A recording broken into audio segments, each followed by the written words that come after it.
కోసం నేను మీకు చెప్పిన ఆ పవర్ఫుల్ కాన్సన్ట్రేషన్ భావం పెట్టుకొని మీ అందరికీ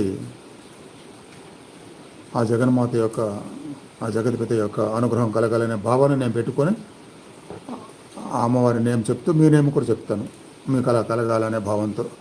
అది కూడా ఉంటుంది ప్రతిరోజు లైవ్లో చివరిలో, అదే చివరి ఘట్టం. ఇక దాని తర్వాత మీరు మంచి ప్రశాంతమైన భక్తిభావమైన నిద్రలోకి వెళ్ళడానికి ఒక నామాన్ని కానీ, ఒక ఓంకారం కానీ, ఒక మంత్రాన్ని కానీ కంటిన్యూగా వినిపిస్తూనే ఉంటాను తెల్లవారే వరకు. మీరు నిద్ర పట్టే వరకు అది వింటూ నిద్రలోకి వెళ్ళచ్చు. అట్లా నిద్రలో కూడా మీరు ఆ నామస్మరణ యొక్క మంత్రాల యొక్క ప్రభావం వలన మంచి నిద్రని, ప్రశాంతతని, తెల్లవారేసరికి ఒక శక్తిని పొందుతారన్నమాట.